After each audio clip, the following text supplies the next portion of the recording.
Saya Ifik Arifin. Saya Antarina F. Amir. Kita berada di Techniques by Inixindo.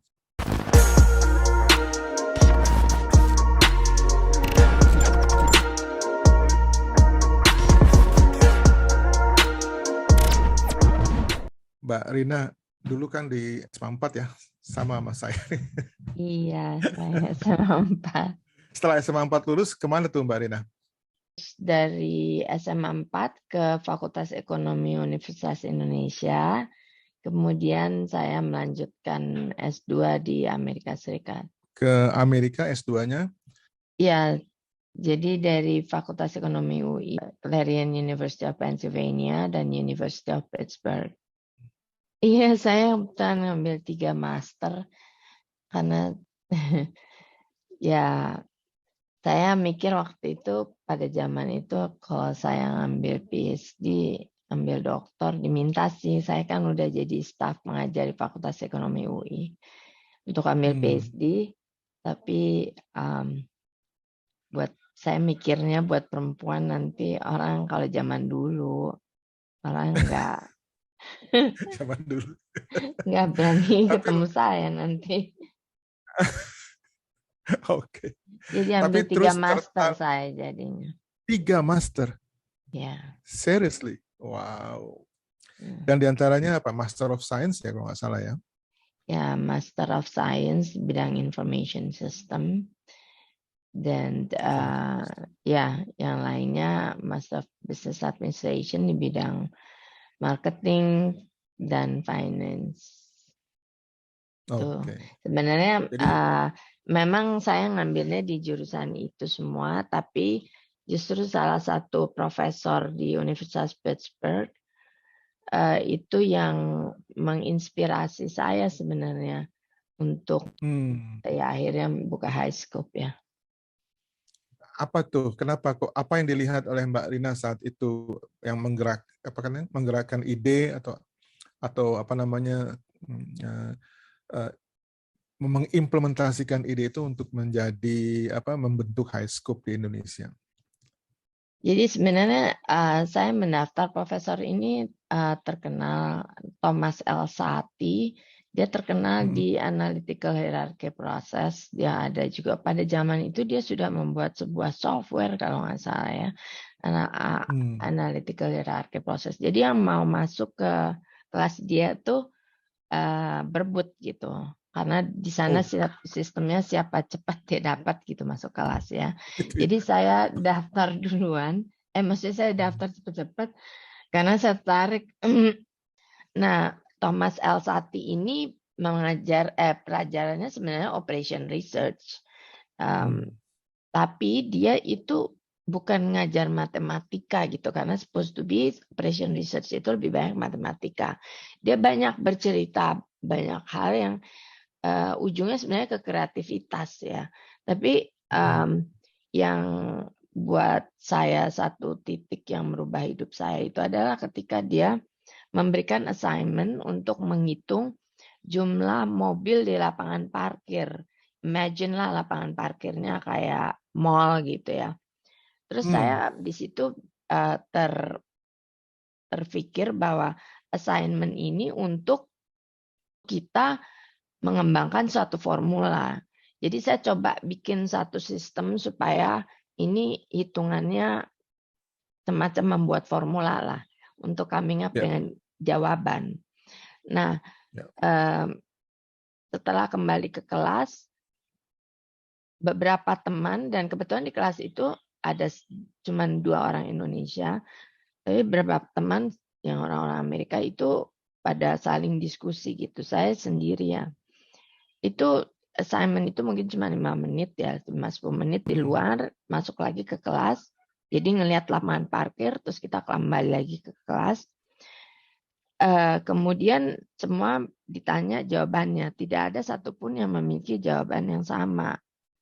Nah, kemudian dia membacakan puisi mengenai bunga itu selalu berwarna merah. Flowers are red. Green flowers are red, green leaves are green. There is no way to see any other way than the way it should be done. Jadi artinya kita itu dari kecil selalu diajarkan bunga itu warnanya merah, daun itu warnanya hijau.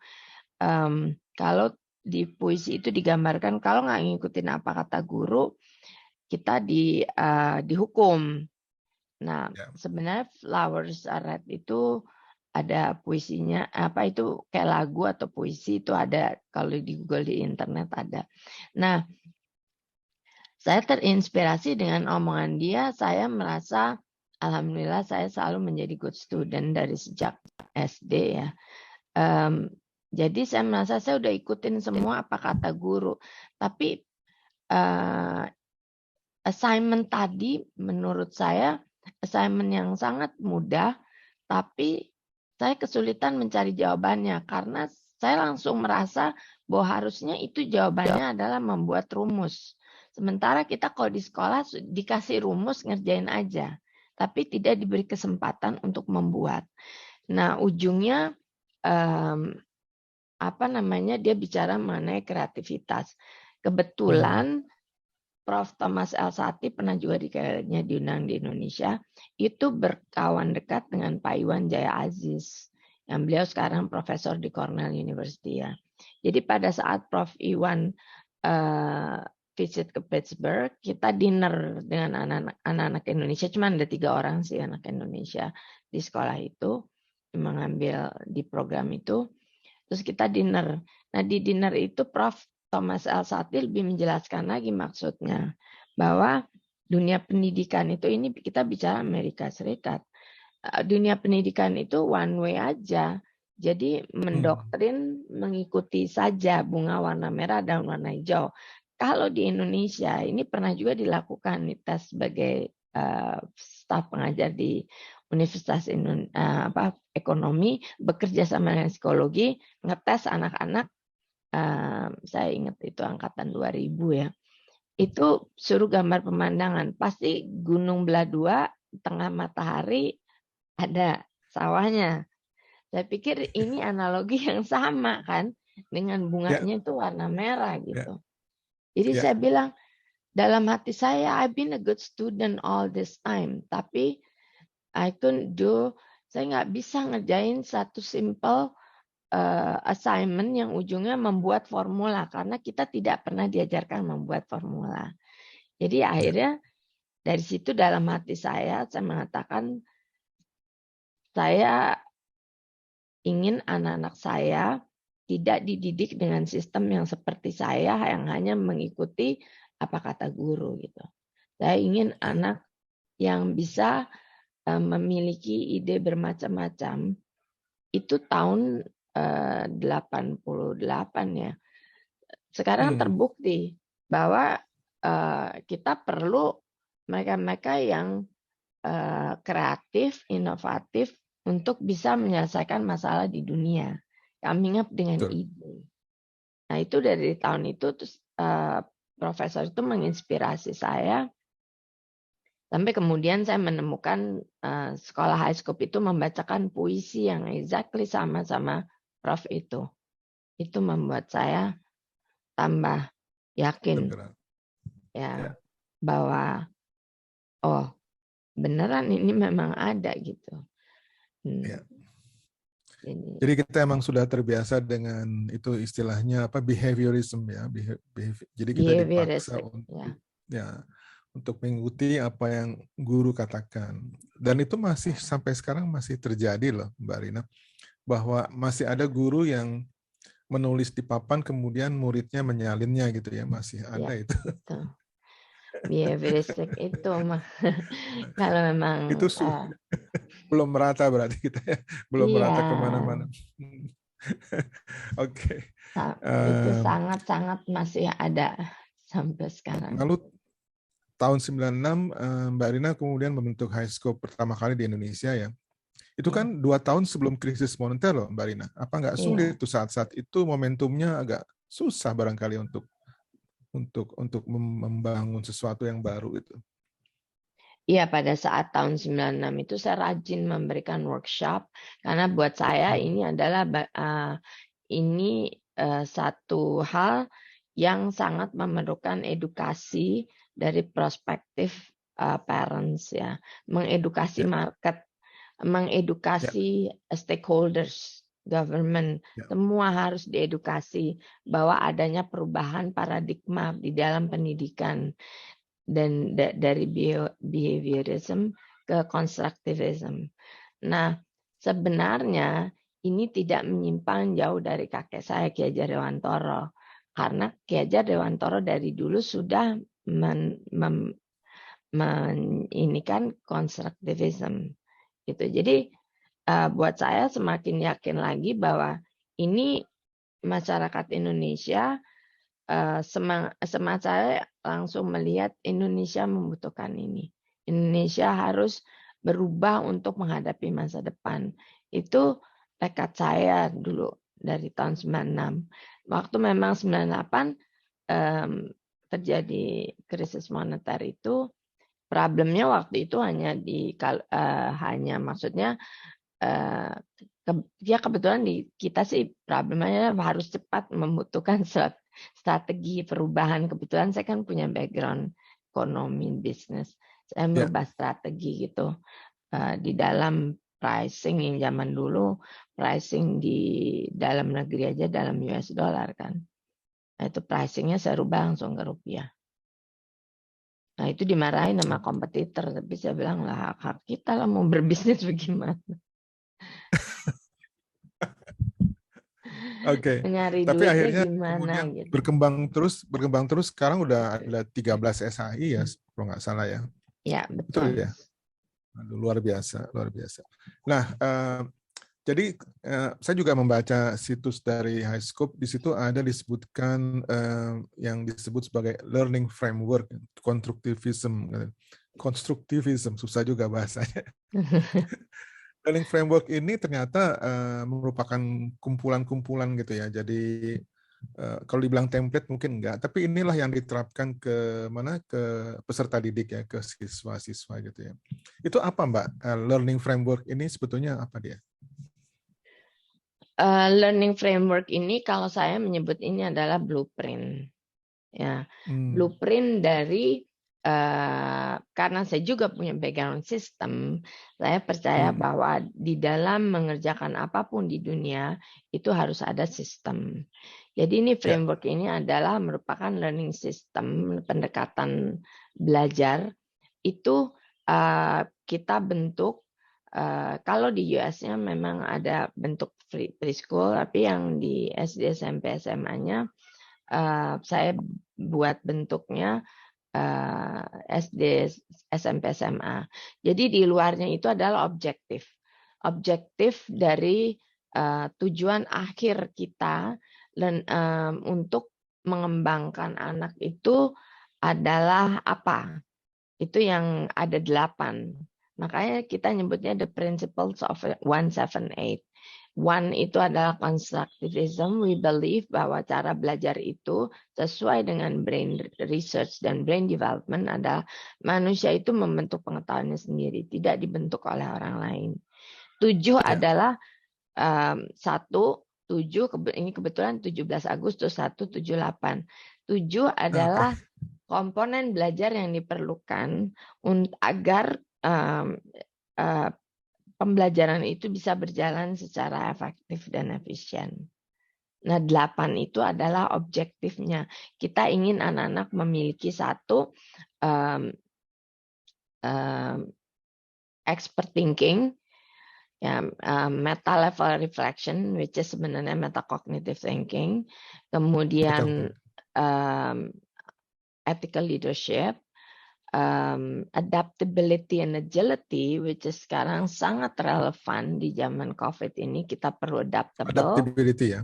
Ya, adaptability and agility, creativity and innovation, empathetic social skills, empati. Ya, social skills. Jadi kemampuan SEL, social emotional learning, ya, social and emotional skills. Tapi kita tambahkan bahwa social emotional skills-nya itu harus bisa empatetik, jadi empati, bisa tahu kebutuhan lawan bicara atau lawan bisa merasakan berinteraksi. orang seperti orang lain gitu, jadi bisa on their behalf gitu ya. Dan audience centered communication ini problem. We can be really smart atau kita bisa tahu banyak hal, tapi kalau kita tidak mampu menyampaikannya atau mengomunikasikan kepada orang lain, nggak ada gunanya. Itu kecuali ya memang bekerjanya hanya dengan mesin. Ya. Gitu. Lengkap ya. Kalau saya perhatikan komponennya memang sangat-sangat lengkap gitu, sampai ke design thinking juga ada barangkali ya di situ ya. Design thinking bagian dari yang tadi empathetic itu. Empati tadi. Ya, creativity dan innovation. Oke, jadi apa namanya? Kita kan memang terbiasa dengan di Indonesia ini apa namanya? Yang tadi dibilang behaviorism itu ternyata apa yang saya rasakan sekarang kalau kita meeting dengan banyak orang, terutama international meeting gitu ya, orang Indonesia tuh selalu silence gitu ya, selalu diam gitu ya. Mereka bilang bahwa mereka diam bukan karena nggak ngerti, tapi mereka memang apa namanya terbiasa dengan listening gitu ya. Nah, ini kan yang perlu didobrak saya rasa dengan apa namanya sistem pembelajaran yang modern ini ya. Dengan konstruktivisme tadi, kemudian keberanian, keingintahuan, daya tahan, resilience gitu ya. Leadership, mindfulness segala macam gitu. Nah, ini bagaimana kita bisa menularkan ke sekolah-sekolah gitu ya, Mbak Rina, ketimbang apa namanya dari dulu kita tuh begitu kapan kita bisa berubah gitu, kan sudah ada studi-studi yang menguatkan hal itu ya. Kira-kira untuk perkembangan apa namanya pendidikan di Indonesia, apa yang bisa kita lakukan tuh Mbak Rina? Saya rasa itu juga yang mungkin dilakukan ya sekarang dengan Kemendikbud ya. Tapi pelatihan guru, merubah mindset guru itu paling penting. Saya ditanya, pernah satu hari ditanya, apa growing pain-nya? Jadi artinya pain yang saya hadapi dalam membesarkan ini. Dua hal. Satu, merubah mindset guru. Dan kedua, mengubah mindset dan mengenai perubahan paradigma pendidikan di orang tua. Jadi guru dan orang tua sebenarnya. Tapi dulu juga bukan sebenarnya stakeholders termasuk pemerintah. Tapi kalau sekarang pemerintah sudah mengarah ke udah sama lah gitu ya dengan kita dari sejak perubahan itu dari 2013. Saya juga datang kok ke Kemendikbud untuk bicara itu. Pernah sampai saya berdebat dengan salah seorang pejabat di sana. Dari dia bilang, mau ngomong apa? Saya cuma punya 20 menit. Saya bilang, saya mau ngomong soal sistem penilaian, bahwa yang benar seperti apa. Akhirnya itu kami berdebat 5 jam, yang tadinya katanya cuma punya waktu 20 menit. Tapi saya enjoying the process lah, itu yang mengedukasi juga. Tapi kalau sekarang ya memang udah ke arah sana, dan saya tahu salah satu dirjennya juga memiliki background yang sama, pemikiran yang sama. Jadi udah arahnya ke sana. Permasalahannya ya, membuat sistem pelatihan. Saya membuat, karena saya juga dosen, membuat si learning framework itu di breakdown menjadi sebuah pelatihan. Itu challenge yang paling besar. Supaya mereka benar-benar yakin dan berubah mindset-nya. Nah, kemudian juga kami kalau sekarang sudah kepada lebih rinci lagi strategi, ide-ide pembelajaran yang sesuai dengan learning framework tersebut gitu.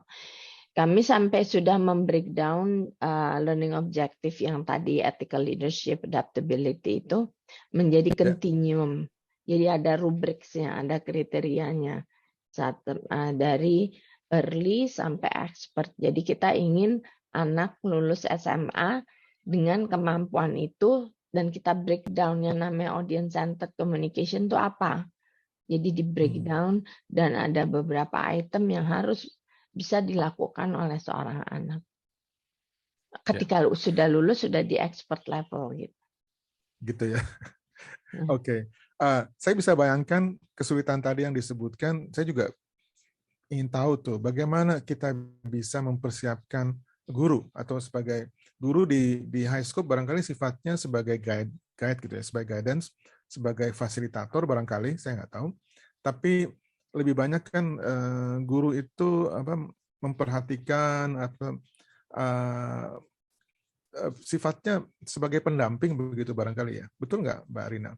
Iya. Jadi mempersiapkan guru dengan mental seperti itu, dengan metodologi yang diterapkan di sekolah itu bagaimana caranya tuh? Bagaimana kita bisa menciptakan guru-guru yang seperti itu? Dan itu menurut saya tidak mudah gitu ya, kompleks gitu ya.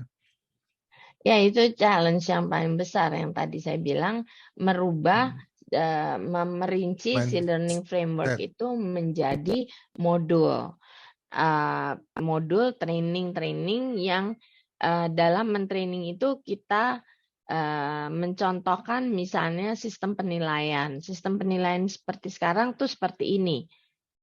Ya, saya gambarkan beberapa case, kita gambarkan beberapa case. Terus kita minta gurunya pendapatnya. Menurut Anda ini dampaknya apa kepada anak misalnya? Terus mereka langsung sadar, iya ya, nggak fair lah dan nggak bagus dan sebagainya. Nah, jadi harusnya begini, gitu. Kasarnya frameworknya tuh modul trainingnya begitu. Nah, pada saat mereka di kelas, kami juga sudah mengembangkan si modul training itu menjadi rubriks-rubriks untuk penilaian. Jadi guru-guru itu, ya artinya tabel ya, buku tabel. Ya, jadi kayak buku penilaiannya ada setebal ini, di mana guru-guru harus bisa menunjukkan kepada kepala sekolah bahwa dia sudah memenuhi ini, dan ini yang akan menjadi grade sistem penilaian kepada guru, termasuk untuk performance manajemennya, untuk kenaikan gaji dan sebagainya. Oke. Jadi dengan kata lain, semua itu sudah ada petunjuknya, sudah ada standarnya barangkali ya. Ya. Jadi si guru juga enak gitu ya, bisa langsung ada berbasis rubrik tadi bisa memberikan penilaian. Beda dengan dosen-dosen misalnya di universitas misalnya yang saya tahu, walaupun mata pelajarannya sama, tapi yang disampaikan di kuliah itu kadang berbeda gitu ya. Berbeda. Makanya tidak ada standar barangkali. Di sini saya melihat memang akhirnya kita bingung sendiri gitu kan kalau guru ini ngajarnya seperti ini, gurunya ngajar seperti ini. Bahkan bahan ajar kuliah itu biasanya adalah kreativitas mereka sendiri. Jadi bukan yang sudah disiapkan oleh sekolah begitu ya. Nah, ini kadang ada yang positif, ada yang bagus, tapi yang jelek juga banyak gitu ya. Kasihan muridnya kalau dapat yang jeleknya gitu ya. Nah, saya juga nggak ngerti itu kenapa nggak ada standar. Kayaknya sulit sekali menerapkan standar di perguruan tinggi itu. Gimana Mbak Rina? Sedikit aja opininya tentang ini. Kerja keras sih sebenarnya, memang itu pain yang saya lalui, dan kebetulan pada waktu itu juga ada orang yang sedang berlibur di Indonesia, butuh sambil liburan sambil making money. Saya minta assign dia aja orang itu ya, kenalannya sih di Amerika. Jadi saya assign, ini standarnya, ini mau kerja sampai malam, ini standar yang harus dibuat gitu. Termasuk saya sendiri sebagai staf pengajar juga kadang-kadang, aduh ini udah lain-lain, ininya ngomong lain-lain. Memang yang paling pain-nya itu membuat artinya membuat boundary ya, standar, di mana di dalamnya kreativitas tetap harus ada. Jadi ada balance between freedom dan standarisasi gitu. Jadi harus balance. Jadi standarisasinya dalam bentuk garis besar, tapi freedomnya, kreativitasnya dalam detail pengajarannya. Ini bahkan yang sekarang disebut sekolah-sekolah berdasarkan organisasi internasional, seperti misalnya IB, saya tahu ada guru kita yang pindah mengajar di situ. Dia bilang dia kehilangan itu, si standar manual sebenarnya pengajaran harus bagaimana. Jadi sebenarnya kita sudah mengembangkan melebihi itu karena buat saya, karena saya mungkin memang dasarnya selalu sistem, biar bagaimanapun harus ada sistem and procedures gitu. Nanti guru-gurunya dilatih, tapi ada sistem dan procedures. Nanti kita lihat bedanya, idealnya gini-gini, kenyataannya begini, ada gap. Nah, disitulah peluang untuk melatih lagi di bagian mana yang masih kurang. Kalau nggak ada kayak gitu, training pelatihan terhadap guru, terhadap dosen, itu juga akan beda-beda dong. Akan sama, padahal pengetahuannya beda gitu. Pelaksanaannya di lapangan sudah berbeda. Itu gunanya kita perlu memapping kemampuan murid maupun memapping kemampuan guru. Sehingga kenapa juga sekarang di Amerika Serikat ya, walaupun Finlandia juga, tapi Finlandia basically mengikuti penelitian yang dipakai di Amerika. Amerika melakukan penelitian bagus-bagus, tapi implementasinya sih ya namanya negara dengan hampir 400 juta, implementasinya belum tentu. Anyway, iya. Nah, arah pendidikan itu sekarang ke personalized learning. Bayangin, Personalized learning. Yes. Jadi Menarik. sistem pembelajarannya disesuaikan dengan tingkat atau kebutuhan atau gaya belajar anak. Kalau dulu orang ngomong multiple intelligence, kalau sekarang itu nggak dipakai. Itu dipakai untuk memotret anak boleh, tapi tidak dipakai untuk pengajaran. Nah, yang dipakai untuk pengajaran adalah tingkat pengertiannya. Karena kalau sekarang saya misalnya saya bicara personalized learning kepada guru yang sama sekali nggak pernah dilatih menekan constructivism misalnya, nggak akan nyambung. Nah, berarti saya harus melatih dulu constructivism, itu personalized. Jadi training guru pun harus nantinya saya mengarah ke personalized training guru. Jadi tiap guru beda nanti. Kalau yang udah advance ya mungkin hanya perlu mentoring sedikit di beberapa aspek. Tapi kalau ada 4 level kita bikinnya di dalam rubrik penilaian guru itu. Nah, mapping murid diperlukan, mapping guru diperlukan untuk arahnya ke personalize itu.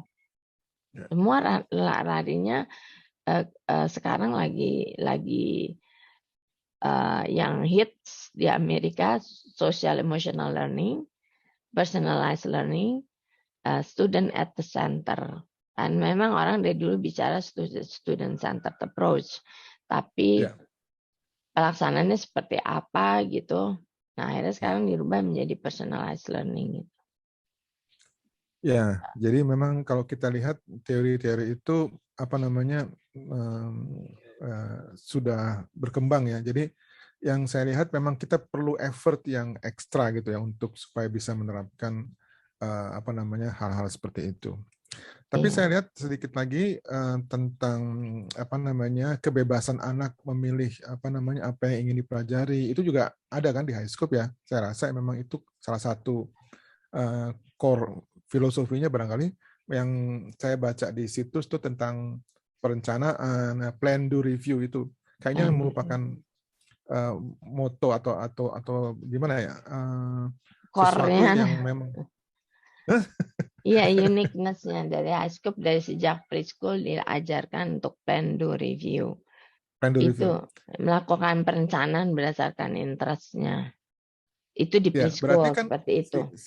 Si anak sendiri mempunyai kebebasan untuk memilih apa yang dia rencanakan, kemudian setelah direncanakan mungkin dia presentasikan ke gurunya, setelah itu dilakukan ya, dan kemudian yang terakhir katanya direview itu kan, atau mungkin refleksi ya, apa yang telah dilakukan itu betul apa salah, terus kalau salah apa yang harus diperbaiki, seperti itu. Gitu ya kurang lebih. kurang lebih gitu, kebebasan ini membuat tentunya kreativitas, critical thinking, semuanya muncul itu, komunikasi intrapersonal, interpersonal gitu kan, ada yang di titik beratkan di situ, semua muncul dengan sendirinya gitu. Jadi apakah ini merupakan satu kekuatan yang diandalkan gitu oleh HighScope sehingga sekarang bisa berkibar di mana-mana nih Mbak Rina? Alhamdulillah. Gitu ya Iya. kurang lebih ya. Iya, jadi kalau menurut penelitian otak, karena sekarang semenjak the last 20 years or more, pembelajaran itu disesuaikan dengan brain research kan, makanya bagaimana cara bekerjanya otak, jangan sampai cara belajarnya begini, harus sama kan muternya ya. Nah, berdasarkan perkembangan otak itu dari belakang, basis brainstem, perkembangan otak itu dari brainstem berkembang duluan, emotional brain, baru prefrontal neocortex atau thinking brain. Nah ini thinking brain ini baru dianggap mature adalah ketika sudah sebenarnya paling mature sekali udah yang normalnya 25 tahun menurut brain research. Tapi di middle school itu paling lagi kacau dan di SMA mulai lebih bagus lagi kalau dilatih. Nah, prefrontal neocortex thinking brain itu kan kalau di kami dilatih dari prasekolah. Nah, jadi mencoba memendekkan jalur pendewasaan si thinking brain itu. Jadi anak-anak memutuskan berdasarkan interestnya mereka untuk prasekolah. Kemudian dia laksanakan dan dia review lagi pada saat prasekolah. Mereview adalah main di mana, seperti apa, sesuaikah dengan plan-nya kalau yang sudah mulai advance, dengan siapa, membuat apa, dan sebagainya. As simple as that. Nah, ketika sudah SD, SMP, SMA, ya kita semua memang melakukan project based learning. Tapi ada sesi di mana project based learning-nya ini bukan sesi. Ada dua macam, project based learning sesuai dengan pelajarannya, misalnya social study or science, dan project based learning yang memang based on their interest. Nah, di sini dilatih lagi karena ketika membuat keputusan atau memilih di saat preschool, kalau sudah SD SMP membuat keputusan kemudian bebas sebebas-bebasnya, itu kadang-kadang anak memilih ya, ada yang memilih mana yang paling mudah, ada yang memilih yang ya suka-suka dia gitu. Itu kami ajarkan lagi bahwa memilih yang benar itu seperti apa. Itu sesuai dengan objektif, kemudian berguna untuk masyarakat, pelajaran apa yang mensupport pilihan dia dan sebagainya. Jadi enggak sebebas-bebasnya. Masih ada rambu-rambunya ya. Masih harus dibuatkan rambu-rambunya untuk menjadi mindset, tapi jadinya. Ya, mindset. Ya. Semuanya atau itu self system larinya. thinking ya, ada sistem thinkingnya di situ. Ya, betul. Oke. Ada satu lagi yang jadi ganjelan saya nih Mbak Rina, mungkin juga saya nggak tahu apakah ini relevan atau enggak ya, yaitu dulu waktu zaman saya sekolah itu orang tua bukannya acuh nggak acuh, tapi mereka jarang terlibat gitu. Jadi ambil rapot aja kita boleh ambil sendiri, kecuali kalau rapot kita jelek ya. Rapot kita jelek, orang tua harus datang. Tapi sekarang ini peranan orang tua itu menjadi sangat kuat gitu. Apakah memang betul? Karena kan saya yakin kemandirian itu justru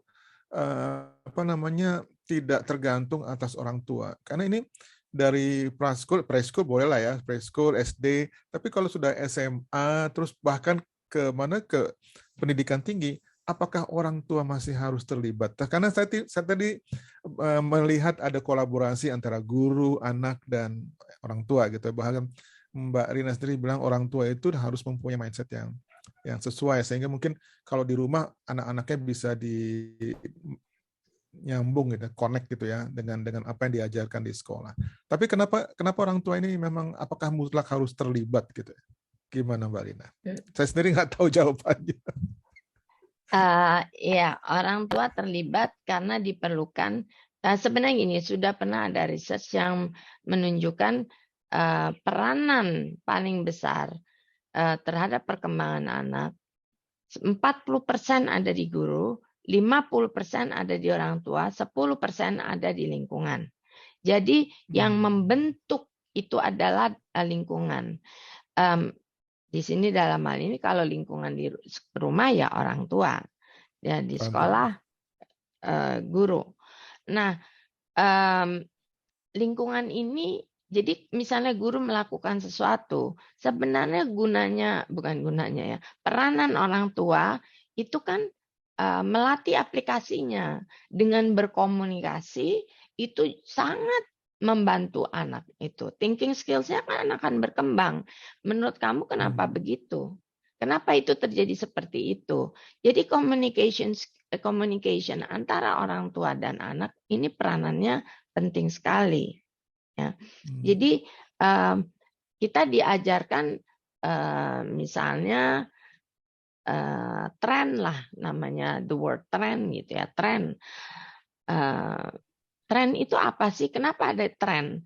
Kalau di matematika seperti apa, di social study, di science, whatever. Karena itu adalah transferable concept. Structure itu transferable concept ya. Kalau di science, social study dan sebagainya. Nah itu dibicarakan misalnya. Kalau guru bicara sama orang tua, kita lagi belajar ini.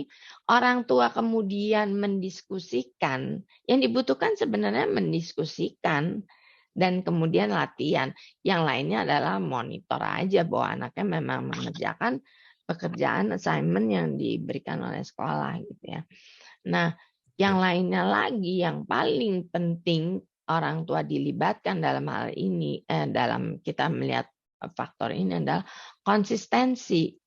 Ya, jadi kalau cara pengajaran kita kita demokratis, kita bijak dengan anak karena anak terlibat di dalam menentukan keputusan, latihan dan sebagainya. Kita ajarin orang tua, give them the opportunity together to make decisions gitu ya.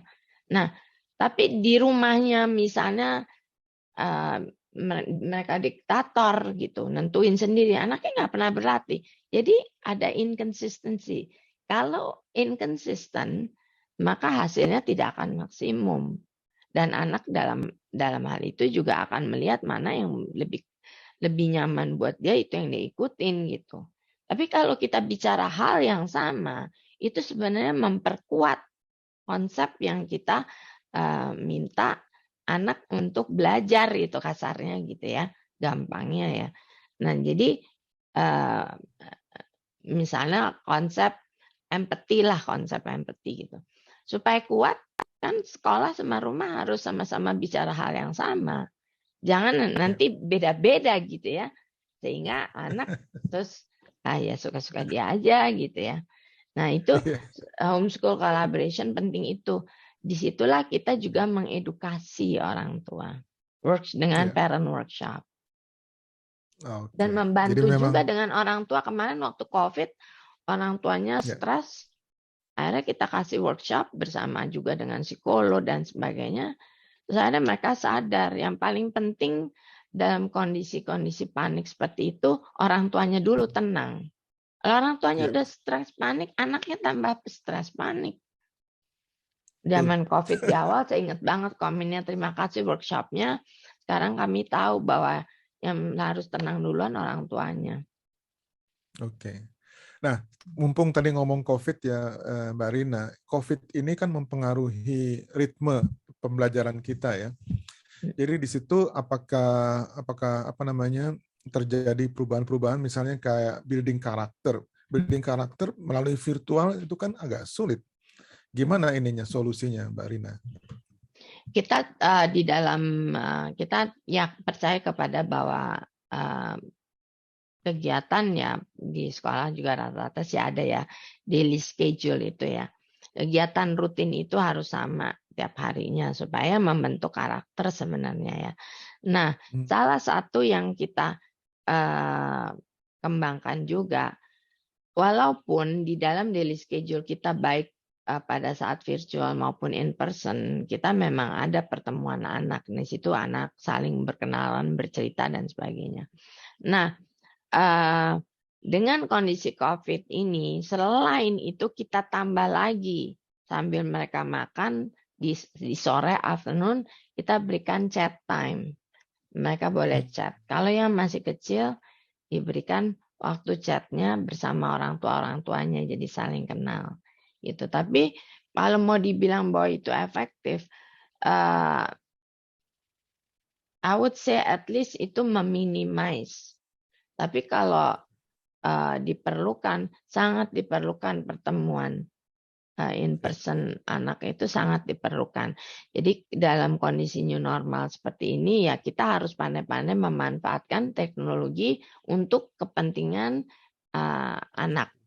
Jadi kadang kita gunakan teknologi, kadang sebaiknya kita bisa in person itu. Jadi guru harus dilatih juga tuh menggunakan teknologi ini sebaik-baiknya, yang mana bisa digunakan untuk A, B, C, D, E, F, G. Ya mungkin terbuka lagi peluang-peluang lagi, strategi baru ya untuk building karakter through the technology gitu ya. Jadi tidak selalu berdampak negatif gitu ya. Bahwa pandemi ini ternyata juga membuat kita lebih gimana ya, lebih kreatif barangkali ya. Lebih critical thinking kita lebih jalan gitu ya. Ada hal kalau inovasi critical thinking ada, maksudnya variasi di situ ada gitu ya. Tapi kalau masalah social emotional, karena kalau di high school believe anak berantem, konflik, jadi mereka mengerjakan bareng, kemudian konflik. It's an opportunity for them to learn to solve problem, to learn to see other people's perspective, itu empathy, dan banyak hal lah yang kita belajarkan dari konflik. Jadi kalau saya believe bahwa in person itu tetap harus ada, walaupun dengan new normal ada digital, tapi maksud saya memanfaatkan digital ini lebih kepada misalnya sources of learning or design dari materinya, kemudian mempresentasikannya, terus kadang diperlukan diskusi anak-anak sendiri dengan timnya gitu ya, di luar kelas. Tapi bahwa in person di kelasnya mereka bertemu, dan kalau dulu kita punya juga acara-acara team building gitu ya. Nah, itu masih sulit dicapai dengan sekedar teknologi aja gitu. Itu tetap harus ada pertemuan in person. Wajib. Ya, alhamdulillah sekarang ini udah bisa ya, udah ada in person. Temu muka lagi. Walaupun masih penuh dengan kehati-hatian. Iya, tapi buka tutup juga itu. Buka tutup. Oke. Mbak Rina, terima kasih banyak sudah kita sudah jauh sampai ke sini. Terima kasih. Terima kasih untuk squeezing waktunya ya, menyelipkan waktunya. Saya tahu Anda sibuk sekali, appreciate very much gitu ya. Sebenarnya saya pengen belajar banyak lagi, nggak cukup kalau cuma 40 menit atau 50 menit. Tapi oke lah, kapan-kapan kita ketemu lagi, jumpa lagi, mungkin dengan suasana yang berbeda nanti gitu ya, Mbak Rina ya. Iya. Ada closing comment mungkin untuk apa ya? Sebenarnya saya mau nanya dekorasi kelas juga, atau dekorasi kelasnya kok bagus gitu ya kalau di high school itu. Saya pernah lihat di internet. Apakah itu syarat untuk men-trigger kenyamanan siswa atau gimana? Apakah itu penting sekali ya dekorasi kelas? Standar itu? Untuk kita membuatkan standar kelas didesain seperti itu untuk ada macam-macam, ada masalah untuk setting limits, maksudnya ada juga untuk mengencourage creativity, memperoleh ide, pembelajaran langsung, dan banyak hal di dalam sistem itu kita training aja tuh 1,5 bulan untuk semua hal. Modul training kita 1,5 bulan. Tapi itu pun nggak selamanya guru-guru bisa langsung menerima, they're overwhelmed ya, banyak sekali langsung karena harus merubah mindset.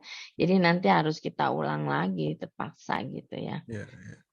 Mungkin kalau susah closing loh, merubah statement, mindset susah. merubah Merubah ya. mindset tuh susah. Iya. Mungkin kalau closing statement saya adalah yang mungkin ada dua hal menurut saya yang penting adalah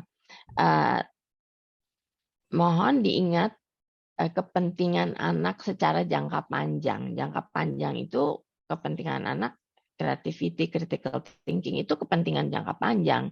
Kalau saya believe bahwa misalnya people and environment lah misalnya ya, manusia dan lingkungannya itu hanya topik untuk mengasah critical thinking, mengasah communication skills.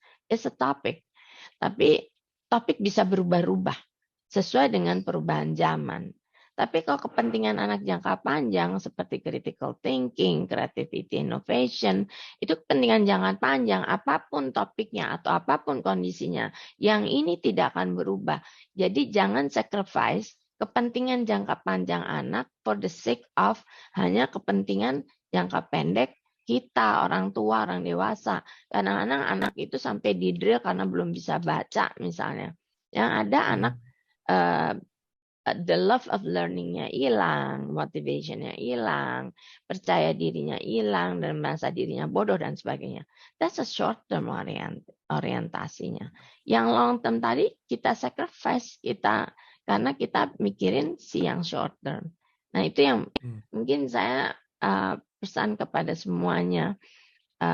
Termasuk saya juga taruh di sosial media saya. Don't sacrifice your long term objective of the children for the sake of your own interest in the short term. Itu. Dan yang lainnya ya never stop learning, sky is the limit. Lifelong learning. Lifelong learning. Yes. Thank you, Mbak. Terima kasih Mas Ipik sudah. Terima kasih banyak. Ya. Kita bilang salam kompeten sama-sama yuk, Mbak Rina. Salam kompeten.